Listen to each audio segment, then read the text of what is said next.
وسلموا على رسوله الكريم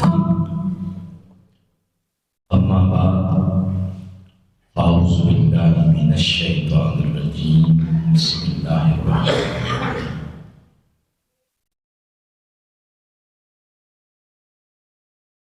ويقول الذين كفروا لست مرسلا قل كفى بالله شهيدا بيني وبينكم ومن عنده علم الكتاب صدق الله مولانا العظيم اللهم صل على سيدنا ومولانا محمد وعلى آله وصحبه وبارك وسلم. درود پاک الصلاة والسلام علیکہ یا رسول اللہ وعلى آلک وصحبک یا سیدی یا رحمت للعالمین وخاتم النبیین وشفیع المذنبین وجد الحسن والحسین والحمد للہ رب العالمین. معزز علماء کرام، بالخصوص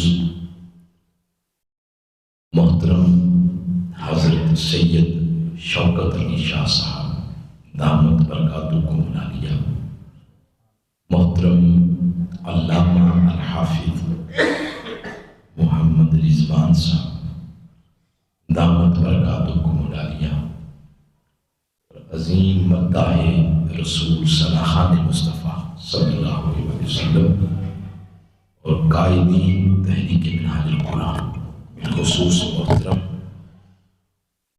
محمد اشرف صاحب صدر تحریک منہاج القرآن حلقہ کڑیاں والا، جملہ قائدین، منتظمین اور شرکائے ماہانہ درس عرفان القرآن. اللہ کی توفیق سے مہینے بعد یہ خالص علمی ادبی بنیادوں پر منعقدہ مجلس ہم سب کو نصیب ہوئی ہے. پچھلے مہینے میں تو حاضر نہیں ہو سکا تھا، مگر آپ کی نشست منعقد ہوئی تھی جس میں ہمارے علامہ نجیب اکرم صاحب تشریف لائے تھے درس عرفان قرآن کے لیے. میں ان دنوں میں بارگاہ رسالت مآب صلی اللہ علیہ وسلم میں حاضری کے لیے حاضر تھا. میں نے آپ سب کا یعنی جن جن جگہوں پر دروس ہو رہے ہیں ان جگہوں کا باقاعدہ نام لے کر اور اس نشست کا تصور کر کے آپ نے اسلام کی بارگاہ میں سلام ادب آپ کی طرف سے پیش کیا اور آپ سب کی حاضری کی درخواست پیش کی. اللہ تعالیٰ آپ سب کو، ہم سب کو زندگی میں ایک نہیں بار بار اس در دولت کی باقت و حاضری عطا فرمائے. ہمارا جو دروس کا تسلسل چل رہا ہے وہ ہے سورۃ الحدید، قرآن پاک کی 57 نمبر سورہ. مگر جو اسلامی مہینوں کی مناسبت سے ایونٹ آتے ہیں ان کا ذکر کرنا بھی ضروری ہوتا ہے. اس وقت ہم اپنے تسلسل کو روک لیتے ہیں. یہ مہینہ جو اسلامی جاری ہے یہ ہے رجب کا. رجب میں دو اہم عظیم نسبتیں ان کا ذکر ہوتا ہے. اس کی 13 تاریخ اور اس کی 27 تاریخ. 13 تاریخ کی نسبت ہے حضرت مولا کائنات علی المرتضیٰ کرم اللہ وجہہ الکریم آپ کی ولادت کی طرف، اور اس ماہ کی 27 تاریخ کو نسبت ہے آقا علیہ السلام کے عظیم معجزہ معراج کی طرف. ہم آج ذکر کریں گے 13 رجب کا، کہ یہ آج کے دن کے زیادہ قریب ہے، تو اس مناسبت سے میں نے قرآن حکیم کی سورۃ الرعد جس کا 13 نمبر ہے، اس کی آخری آیت تلاوت کی ہے۔ میں اس کو دوبارہ تلاوت کرتا ہوں، میرے ساتھ مل کے آپ بھی تلاوت کریں، آیت یاد بھی ہو جائے گی اور آیت کے الفاظ کا نور بھی زبان کے رستے دل میں اترے گا۔ بسم اللہ الرحمن الرحیم، بلند آواز سے پڑھیں، بسم اللہ الرحمن الرحیم۔ وَيَقُولُ الَّذِينَ كَفَرُوا لَسْتَ مُرْسَلًا قُلْ كَفَى بِاللَّهِ شَهِيدًا بَيْنِي وَبَيْنَكُمْ وَمَنْ عِندَهُ عِلْمُ الْكِتَابِ صدق اللہ العظیم۔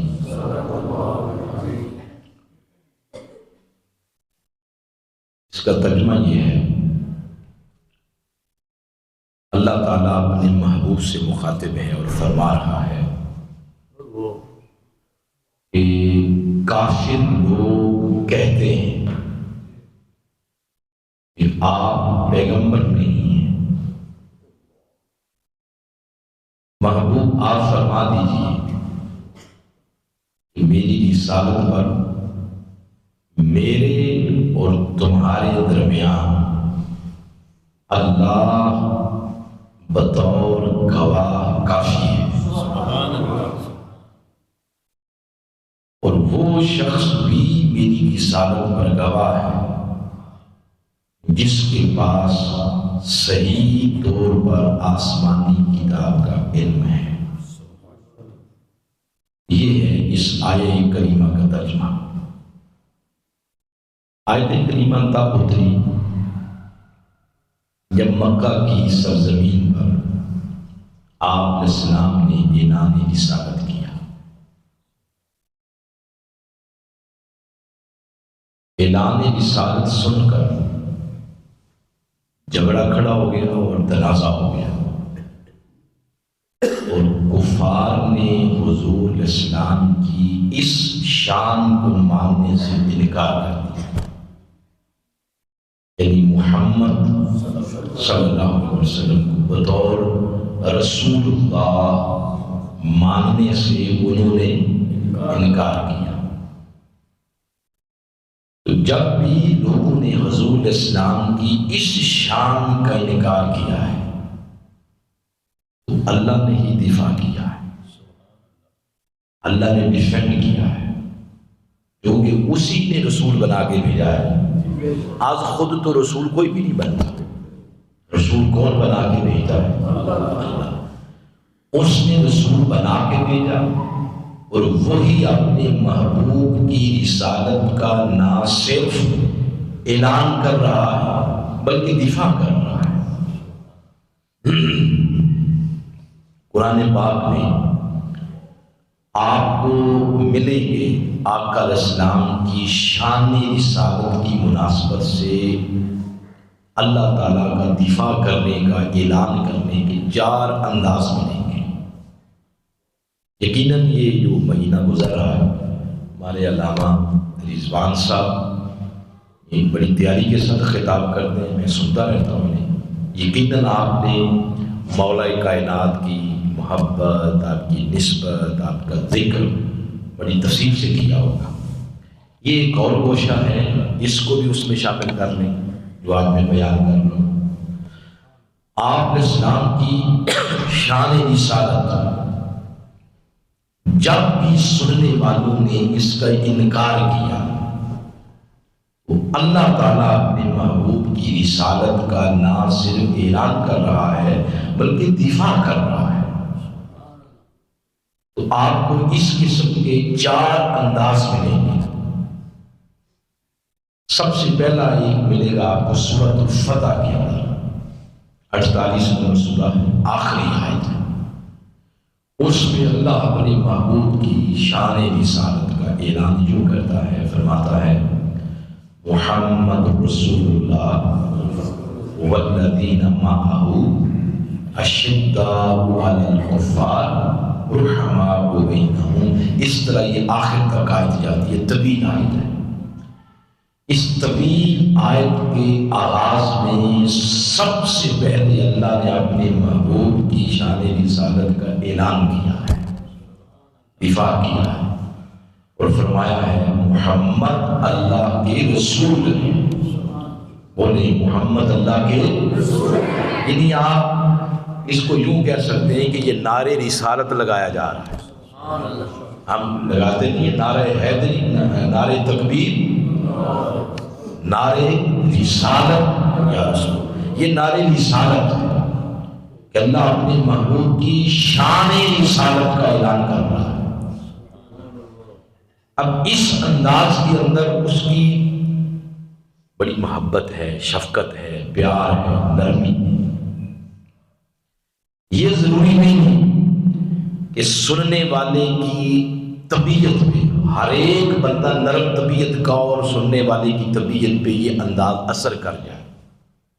کئی لوگ سخت طبیعت کے مالک ہوتے ہیں، یہ تو اس نے بڑی محبت سے فرمایا محمد رسول اللہ، کہ محمد اللہ کے رسول ہیں۔ ایک اور انداز قرآن میں ملتا ہے جس میں اس نے سننے والے کو جوڑا۔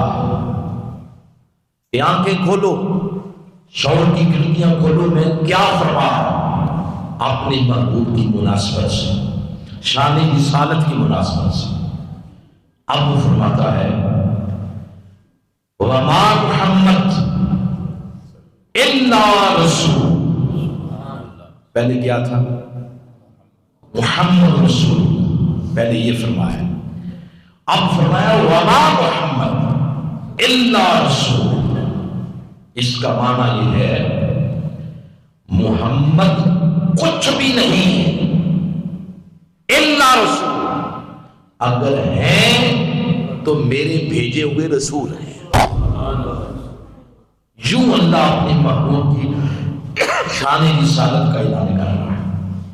یہ فرمایا جا رہا ہے کہ لوگوں، جس انداز سے، جس زاویے سے، جس جہت سے، جس پہلو سے میرے محبوب کو دیکھو گے تو میرا محبوب تمہیں میرا رسول ہی نظر آئے گا۔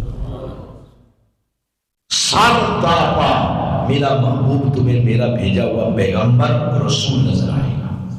یہ کتنے انداز ہو گئے؟ دو ہیں۔ تیسرا انداز وہ ہے جس میں اللہ تعالیٰ نے قسم کھا لی۔ کب کھائی جاتی ہے قسم؟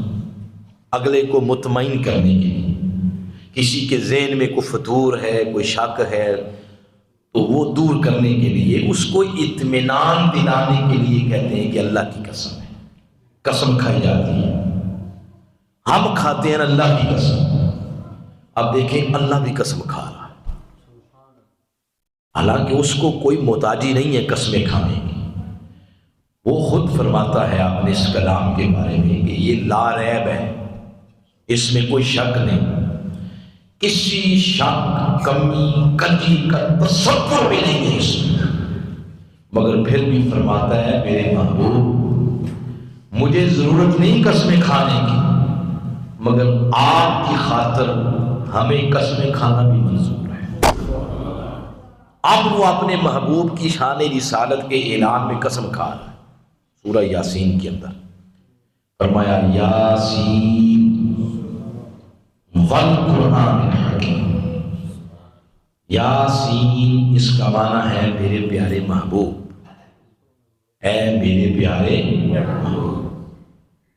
لاہور کے علامہ صاحب گزرے ہیں مولانا محمد عمر اچھروی صاحب، وہ اس کا ترجمہ یوں کرتے ہیں، وہ فرماتے ہیں اس کا معنی ہے یاسین اے میرے دلہے،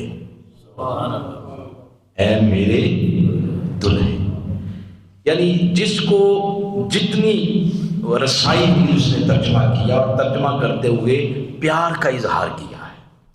اللہ فرمایا ہے میرے محبوب والقرآن الحکیم، واو قسمیہ ہے، اس کا معنی ہے مجھے قسم ہے اس حکمت بڑے قرآن کی۔ اے میرے محبوب، یہ بدبخت آپ کو رسول نہیں مانتے؟ میں قسم کھا کے کہتا ہوں انک لمن المرسلین، ہم نے آپ کو اپنا رسول بنا کے بھیجا۔ تو اللہ اپنے محبوب کی شان رسالت کا اعلان قسم کھا کے کر رہا ہے۔ کتنے انداز ہو گئے؟ تین۔ چوتھا یہ ہے جو آج ہم نے سرنامہ کلام کے طور پر آیت تلاوت کی ہے، اس میں بھی وہ اپنے محبوب کی شان رسالت کا اعلان کر رہا ہے ایک اور جہت سے۔ وہ فرماتا ہے محبوب یقول الذین کفروا لست مرسلا، کافر کہتے ہیں کہ آپ پیغمبر نہیں ہیں۔ قل، میں کہہ رہا ہوں محبوب آپ فرما دیں کفا باللہ شہیدا بینی و بینکم ومن عندہ علم الکتاب، کہ نادان لوگوں، بیوقوف لوگوں، اے منکروں، میری شان رسالت کا انکار تو تم تب کرو جب میری رسالت پر کوئی گواہ نہ ہو۔ میری رسالت پر سب سے بڑا گواہ وہ رب ہے جس نے مجھے خود رسول بنا کے بھیجا، رب گواہ ہے۔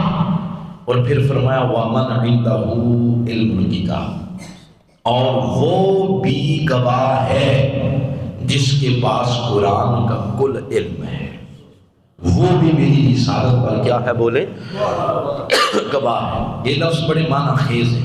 وَمَنْ، بولے ذرا، صرف من نہیں ہے، ومن ہے۔ یہ واو یہ حد کھینچ رہی ہے درمیان میں، یہ بتا رہی ہے، واو کا وجود بتا رہا ہے کہ واو سے پہلے جس گواہ کا ذکر ہوا ہے یہ اور ہے، اور واو کے بعد جس کا ذکر ہو رہا ہے وہ اور ہے۔ تو پہلا گواہ وہ خود رب ہے، آگے واو کے بعد جس گواہ کا ذکر ہو رہا ہے وہ اللہ نہیں ہے۔ وَمَنْ عِنْدَهُ عِلْمُ الْكِتَابِ، جس کے پاس کتاب کا علم ہے، اس سے مراد اللہ، اس لیے کہ اس کا ذکر پہلے ہو چکا ہے۔ اب اس سے مراد پھر حضور بھی نہیں ہے، اس لیے کہ حضور کی تو اپنی رسالت کا معاملہ ہے، اس رسالت پر تو گواہ چاہیے۔ تو اب یہ دونوں ذات ہیں، اللہ اور اس کا رسول۔ وَمَنْ عِنْدَهُ عِلْمُ الْكِتَابِ سے مراد یہ دونوں ذاتیں نہیں ہیں، کوئی تیسری ہستی ہے، کوئی تیسری ذات ہے۔ وہ کون ہے؟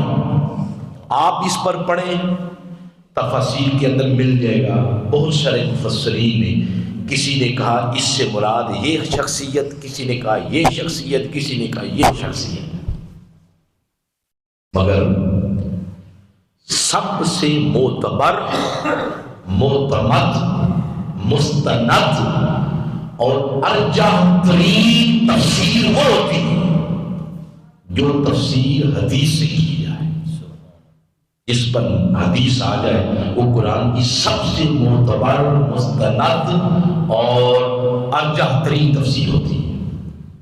حدیث سے جاننے کی کوشش کرتے ہیں کہ وہ کون ہے جس کی جھولی میں، دامن میں اللہ نے قرآن کا سارا علم ڈال دیا۔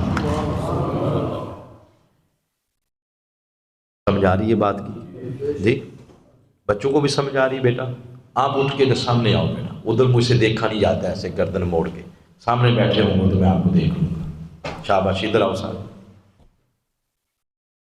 آج شاباش، سامنے بیٹھو۔ ٹھیک ہے، تو اس کو حضرت ابو نعیم، اخرج ابو نعیم فی الحلیہ، انہوں نے اپنی کتاب کے اندر روایت کیا ہے، راوی ہیں اس کے حضرت عبداللہ ابن مسعود رضی اللہ تعالی عنہ، وہ فرماتے ہیں، یہ بڑی سننے والی ہے روایت، وہ فرماتے ہیں ان القرآن، بے شک قرآن، انزل علی سبعۃ احرف، یہ 7 قسم کی قراتوں پہ نازل ہوا ہے۔ اس کے پڑھنے کے 7 قسم کے انداز ہیں، 7 قسم کی قراتیں ہیں۔ مثلا میں اگلے دن تلاوت سن رہا تھا، سوڈان کے ایک قاری ہیں، ان کا نام ہے الشیخ القاری الحافظ نورین الصدیق، یہ حبشی النسل ہے۔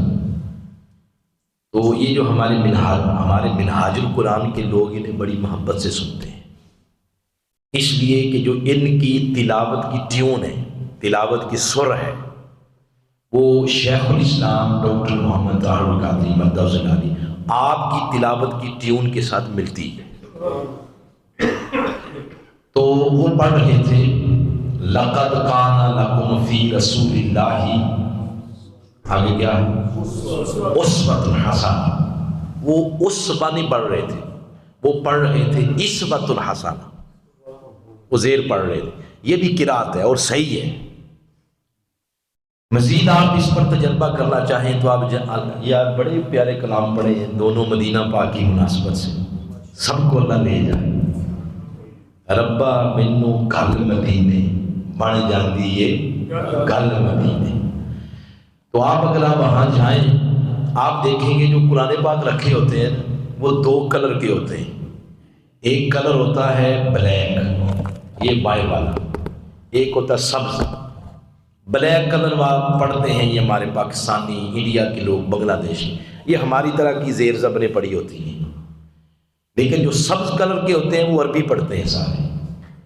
بندہ حافظ نہ ہو، قاری نہ ہو اور زیادہ قرآن کے ساتھ آپ کی اٹیچمنٹ نہیں ہے تو آپ وہ نہیں پڑھ سکتے، وہ قرات مختلف ہے۔ تو اس سے میں جو بات، اس لیے سب عاشرہ یہ قرآن حضرات بڑے مشہور ہوتے ہیں۔ تو قرآن یہ جو روایت بتا رہی ہے کہ مختلف قسم کی 7 قراتوں پہ نازل ہوا ہے۔ یہ فرمان کے آگے فرماتے ہیں عبداللہ بن مسعود، ما منہا حرف الا لہ ظاہر و باطن۔ وہ فرماتے ہیں اس کے ہر لفظ کا ایک ظاہری معنی ہے، ایک باطنی معنی ہے۔ جیسے آپ پڑھتے ہیں بسم اللہ الرحمن الرحیم، تو ظاہری معنی کیا ہے؟ اللہ کے نام سے شروع کرتا ہوں جو بڑا مہربان اور ہمیشہ رحم کرنے والا، یہ ظاہری معنی۔ باطنی معنی میں جائیں تو کئی ایسے مفسرین ایسے بھی ہم نے پڑھا، وہ کہتے ہیں ہم صرف بسم اللہ کی تفسیر لکھنے میں آئیں تو اونٹوں کے اونٹ بھی اٹھائیں تب بھی ختم نہیں ہوتی۔ یہ باطنی معنی ہے اس کے معارف۔ تو قرآن کے ہر لفظ کا ایک ظاہری معنی، ایک باطنی معنی ہے۔ یہ فرمان کے عظیم صحابی فرما رہے ہیں وَإِنَّ عَلِيِّ بْنَ أَبِي طَالِبٍ عِندَهُ مِنَ الظَّاهِرِ وَالْبَاطِنِ۔ وہ فرماتے ہیں مولا علی شیر خدا وہ ہستی ہے جن کے دامن میں اللہ نے کل قرآن کا ظاہر بھی ڈال دیا ہے اور کل قرآن کا باطن بھی ڈال دیا ہے۔ کل قرآن کا علم اللہ نے ان کی جھولی میں ڈال دیا ہے۔ صحابہ کرام میں سے ایسی بات آپ اور کسی کے بارے میں نہیں سنیں گے، یہ سنیں گے تو مولا علی کے بارے میں سنیں گے۔ نعرہ تکبیر، نعرہ رسالت، نعرہ تحقیق، نعرہ حیدری، علماء اہل سنت۔ یہ جو ہم نے روایت بیان کی ہے، اس روایت کا امپلیمنٹ کریں نا آپ یہاں۔ یہ جو آیت ہم نے پڑھی ہے وَمَنْ عِنْدَهُ عِلْمُ الْكِتَابِ، اس روایت کا انطلاق امپلیمنٹ اس آیت میں کریں تو معنی سے نکھر کے سامنے آ جائے گا کہ ان کی جھولی میں اگر اللہ نے قرآن کا کل علم ڈال دیا تو پھر حضور یہ فرما رہے ہیں اے نادان کافرو، میری رسالت کا انکار تو تم تب کرو جب کوئی گواہ نہ ہو۔ میری رسالت پر سب سے بڑا گواہ ایک وہ رب ہے جس نے مجھے رسول بنا کے بھیجا ہے، اور ایک وہ ہے جس کی جھولی میں اللہ نے کل قرآن کا علم ڈال دیا ہے، اور اس سے مراد حسن حسین کے بابا مولا علی شیر خدا کی ذات، یعنی وہ میری رسالت پر کیا ہے؟ گواہ ہے۔ تو آج ہم نے آپ کا جو مقام علمیت اس کو بیان کرنا ہے زیادہ، تو اس سے بڑا علم کیا ہوگا کہ اللہ نے کل قرآن کا ظاہر باطن ان کے سینے میں رکھ دیا ہے۔ یہی وجہ ہے، اب 3 روایتیں سناؤں گا اس معنی کی تائید میں۔ یہی وجہ ہے آپ نے اسلام نے جہاں بھی ذکر کیا اکٹھا کیا، قرآن کا اور مولا علی کا ذکر اکٹھا کیا ہے۔ اور میں بارے دیگر ایک جملہ بتا دوں، یہ فکر کی پروموشن نہیں ہو رہی، نہ ہی مسلک کی پروموشن، جینون جو بات درس قرآن کی تیاری کے دوران نظر آئی ہے وہ بتا رہا ہوں، نہ افراد ہے نہ تفرید ہے، نہ ہمارے پیچھے کوئی ایجنسی ہے جو پیسے کے کرتی ہے کہ آپ انہیں کا ذکر کیا کریں، ہم سب کا کرتے ہیں، جینون جو چیز نظر آئی ہے وہ آپ کو بتا رہا ہوں۔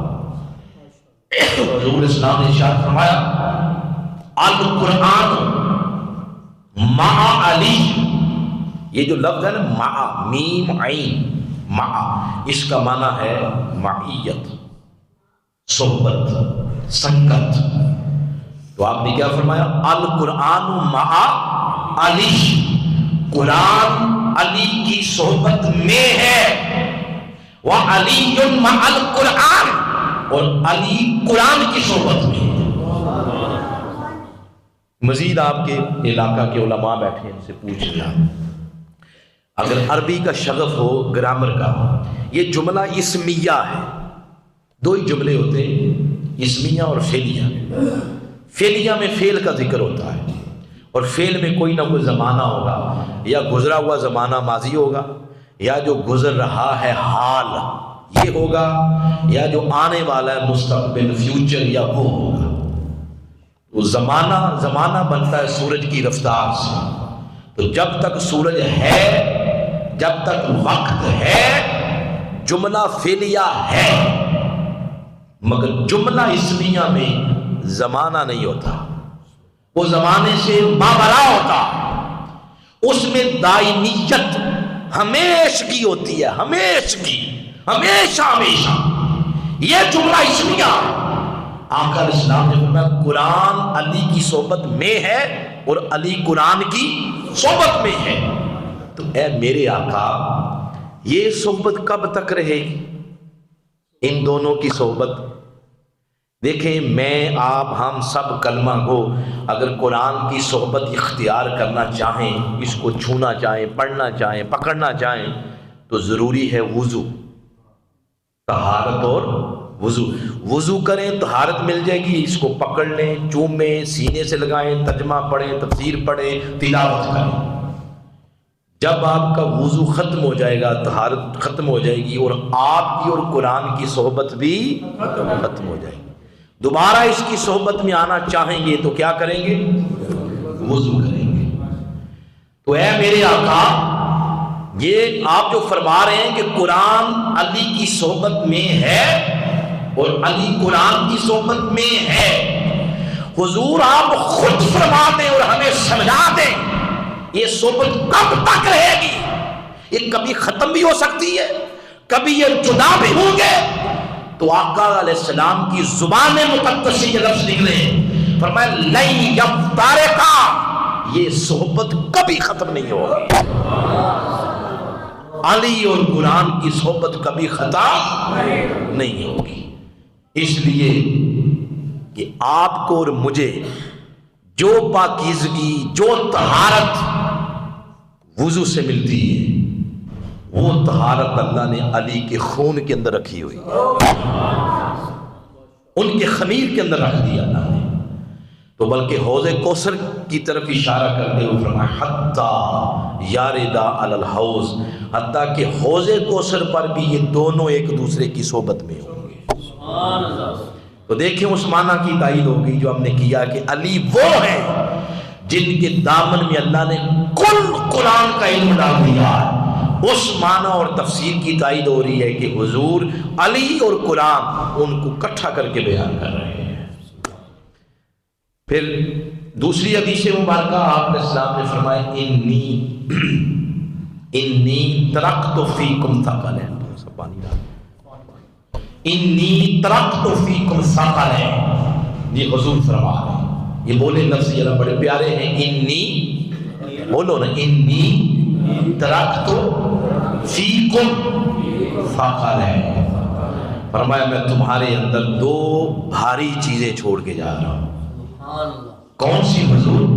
آپ نے فرمایا ایک کتاب اللہ، دوسرا فرمایا وہ اطرتی، ایک قرآن، دوسری میری اطرت، ذریت، نسل، اولاد۔ دوسری حدیث کے لفظ نے فرمایا وہ اہل و بیتی، دوسری میری آل ہے۔ تو جب حضور آل کا ذکر کرتے ہیں تو صحابہ اکرام نے ایک دن پوچھا حضور یہ آل سے مراد من ہؤلاء، یہ کون ہے؟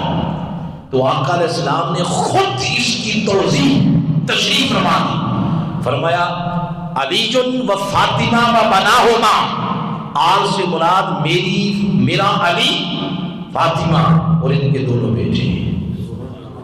اب آج پھر اس حدیث کی طرف جو میں سنا رہا تھا، فرمایا دو چیزیں چھوڑ کے جا رہا ہوں، ایک کتاب اللہ ہے، ایک میری اطرت ہے، ایک میری آل ہے۔ یہ فرما دیا کہ فرمایا بہت پیارے لفظ معنی خیز، فرمایا آہدہما اکبر من الآخر، فرمایا یہ دونوں یعنی قرآن اور میری آل، قرآن اور علی، قرآن اور فاطمہ، قرآن اور حسن، قرآن اور حسین، قرآن اور علی، فرمایا یہ دونوں ایک دوسرے سے اعلیٰ ہیں۔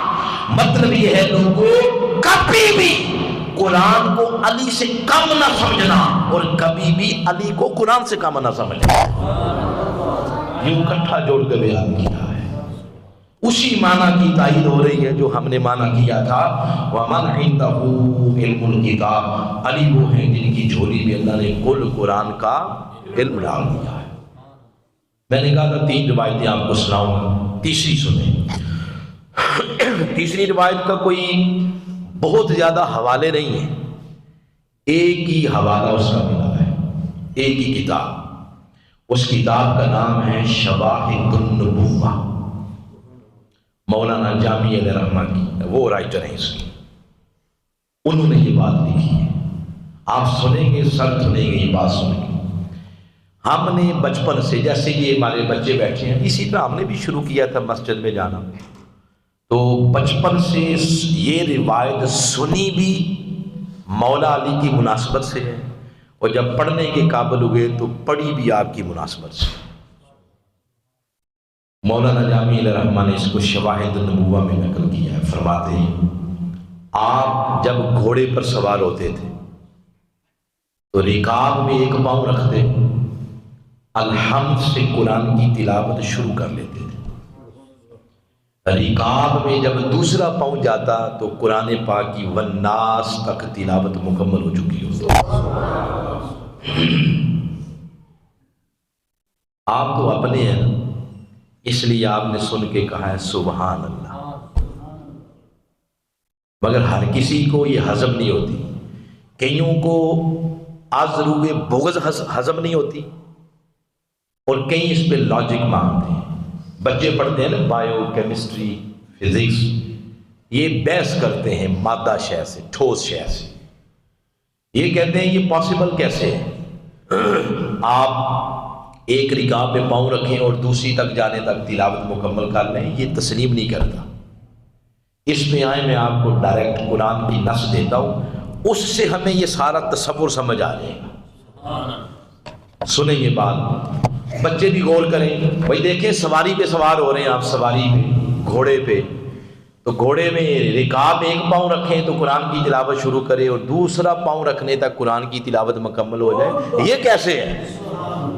اب اس پر دلیل سنیں، سورہ بقرہ ہے، دوسری سورہ ہے اور اس کی آیت نمبر ہے 259، اس کے اندر یہ اس تصور کی کلیئرٹی دی ہے۔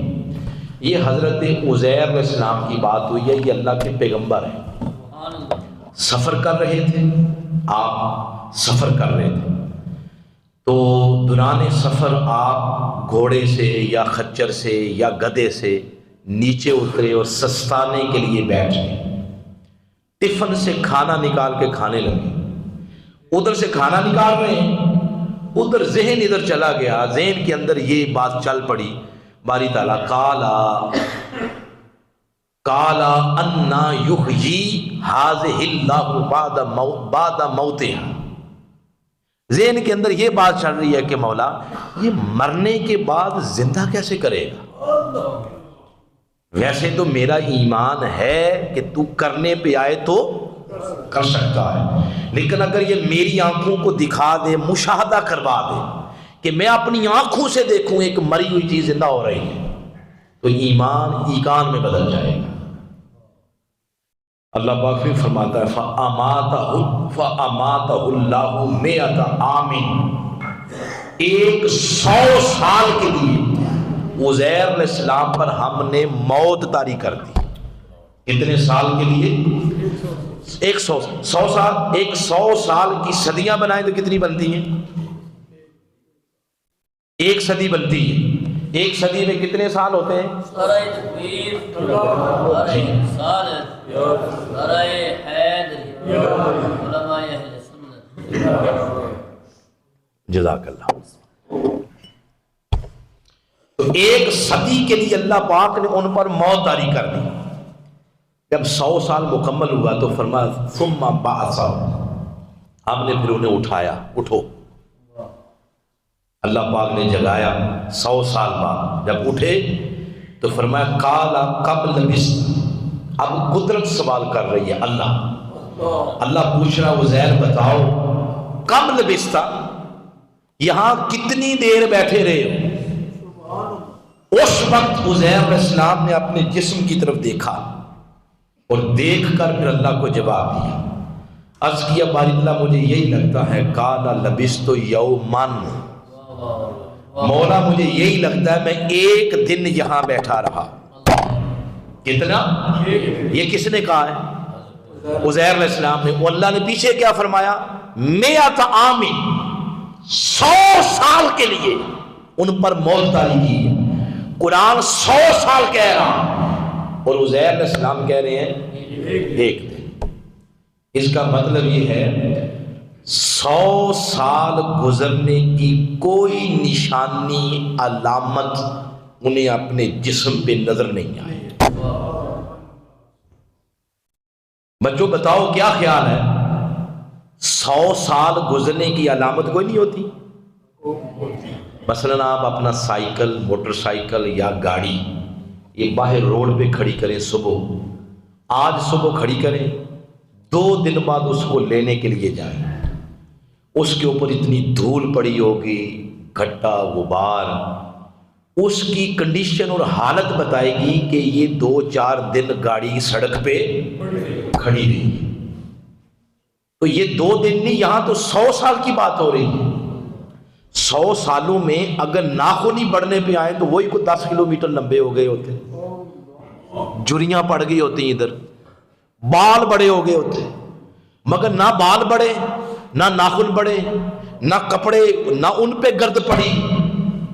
اس لیے کہہ رہے ہیں کہ 1 دن، اس لیے سیانے لوگ کہتے ہیں یہ تو 1 صدی ہے نا، 10 صدیاں بھی گزر جائیں قبر کے اندر محمد کے غلاموں کا کفن میلا ملا۔ یہ جو ہمارا عقیدہ ہے اس کے پیچھے کوئی ہندوستانی فکر کار فرما نہیں ہے، اس کے پیچھے قرآن ہے کہ قبر میں مصطفیٰ کے غلاموں کے کفن میلے بھی نہیں ہوتے۔ تو 100 سال گزر گیا تو 100 سال گزرنے کی کوئی علامت اور نشانی نظر ہی کو نہیں آئی۔ پھر اللہ پاک نے فرمایا ایسا کرو فانظر الی طعامک و شرابک، فرمایا ذرا کھانے کی طرف دیکھ کر بتاؤ، پانی کی طرف دیکھ کے بتاؤ۔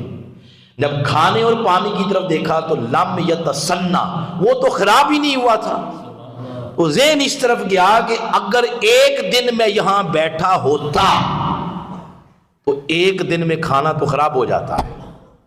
اب فرمایا عرض کیا او بعد یوم، مولا اب یہ لگتا ہے کہ دن کی بھی چند گھڑیاں، دن کی بھی چند گھڑیاں میں ادھر بیٹھا رہا۔ اب فرمایا کہ اب وہ ہڈیاں نظر آ رہی ہیں، وانظر الی العظام، ان ہڈیوں کی طرف دیکھو، یہ تمہارا گدھا تھا اس کی ہڈیاں بھی مٹی میں مل چکی تھی. تب جا کے سمجھ آیا کہ دراز یہاں میں نہیں جا رہا. فرمایا تیرا سوال تھا نا کہ میں کیسے مردوں میں جان ڈالتا ہوں. فرمایا اب دیکھ کیف ننشزها، اب دیکھ ہم کرتے کیا ہیں. دیکھتا جا. ان کی آنکھوں کے سامنے ان ہڈیوں کو لباس پہنایا گوشت کا اور اس میں روح جان ڈالی اور وہ دوبارہ ہڈیاں گدھا بن گئے تو جیتا جاگتا جانور چرنے لگ گیا. جب یہ دیکھا عزیر علیہ السلام پکار اٹھے قال عالم، مولا میں جان گیا، مولا میں مان گیا ان اللہ علی کل شیء قدیر، تو ہر شے پہ قادر ہے. اب نتیجہ کیا نکلا اپنے موضوع سے ریلیونٹ؟ نتیجہ یہ نکلا جسم تین ہے وقت ایک ہے. جسم تین وقت دو نہیں ہوتے. سورج ایک ہے یا دو ہے؟ سورج ایک ہی ہے. تو سورج کی رفتار سے وقت بنتا ہے. وقت ایک ہی ہے مگر وہ وقت قدرت نے جب اس کو سکیڑا تو 100 سال ایسے سمٹ گئے چند گھڑیوں میں.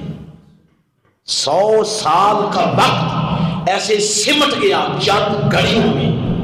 اور جب چند گھڑیوں کو اللہ پاک نے پھیلایا تو عزیر علیہ السلام کے گدھے پہ وہ پھیل گیا 100 سال کی طرح. شاید یہ بات ہمیں نہیں آئی. میں آپ کو سمجھاتا ہوں. یہ موبائل ہر ایک استعمال کرتا ہے. آپ نے حاجی والا سے جانا ہو یہ لاہور اسلام آباد، یہاں لکھیں آپ لاہور، میپ لگاتے ہیں نا میپ، تو میپ لگا لیں کہ ہم نے لاہور جانا ہے.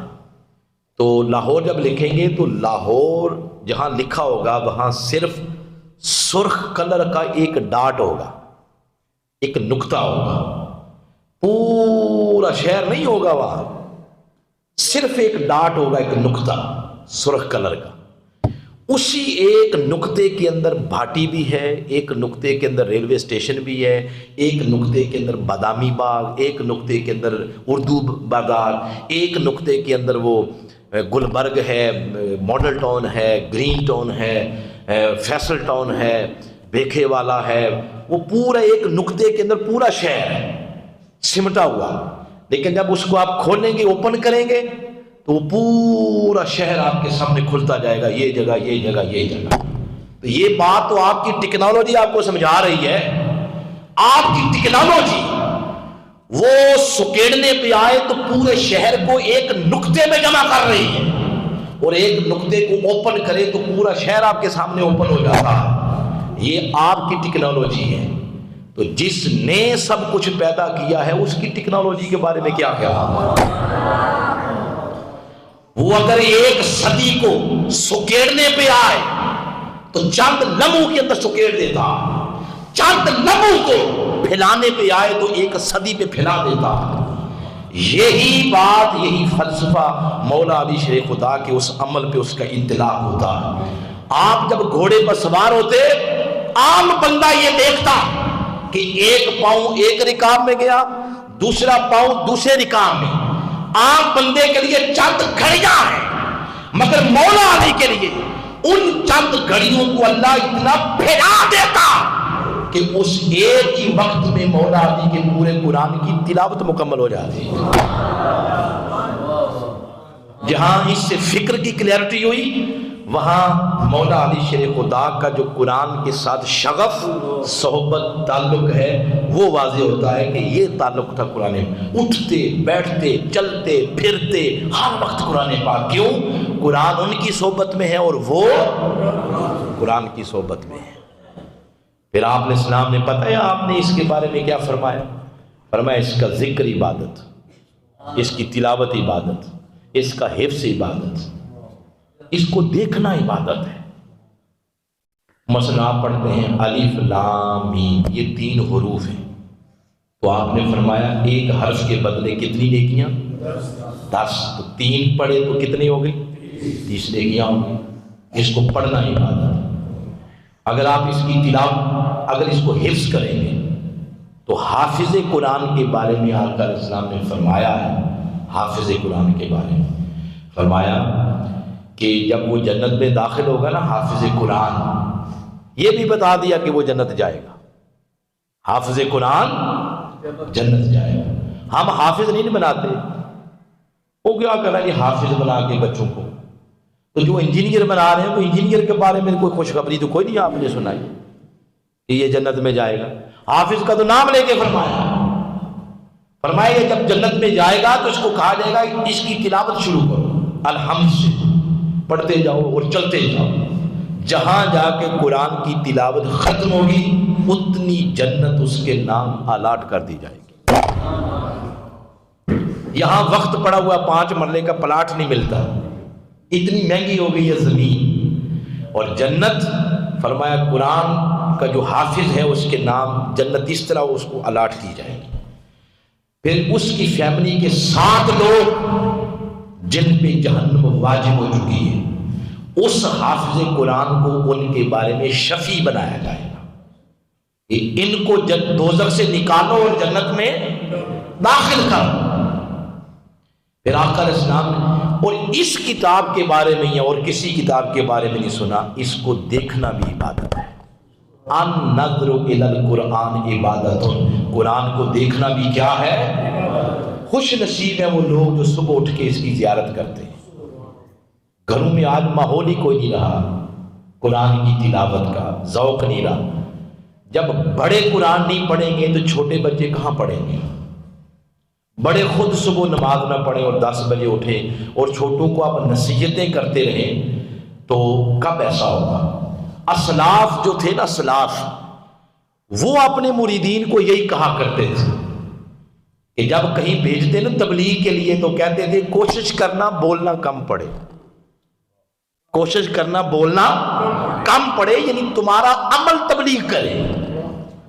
بتانے کا مقصد یہ ہے کہ آج گھر کا وہ ماحول نہیں رہا، یہ وہ کتاب ہے جس کو دیکھنا عبادت ہے۔ تو اگر حضور اسلام نے اس کے بارے میں یہ فرمایا اس کا ذکر عبادت، اس کی تلاوت عبادت، اور اس کے بارے میں فرمایا گیا کہ اس کو دیکھنا عبادت ہے، تو اے میرے آقا، جس ہستی کا ذکر آپ نے قرآن کے ساتھ جوڑ کے کیا ہے، کیا ان کے بارے میں بھی آپ نے یہ فرمایا؟ تو فرمایا ہاں، فرمایا ذکر علی عبادت، علی کا نام لینا بھی عبادت ہے، علی کا ذکر کرنا عبادت ہے۔ اگر قرآن کو دیکھنا عبادت تو فرمایا النظر الی وجہ علی عبادت، علی کے مکھڑے کو دیکھنا بھی عبادت ہے۔ اگر اس کی تلاوت عبادت، اس کا جو حافظ ہے وہ شفیع ہوگا لوگوں کے لیے، تو فرمایا من مات علی حب علی، جو علی کی محبت میں مر گیا، فرمایا اس کی بخشش کر دی جائے گی، اس کو بخش دیا جائے گا۔ جو ذکر آقا علیہ السلام نے جس طرح قرآن کا کیا، اسی طرح میرے آقا علیہ السلام ذکر علی کا کر رہے ہیں۔ کیوں؟ قرآن علی کی صحبت میں ہے اور علی قرآن کی صحبت میں ہے۔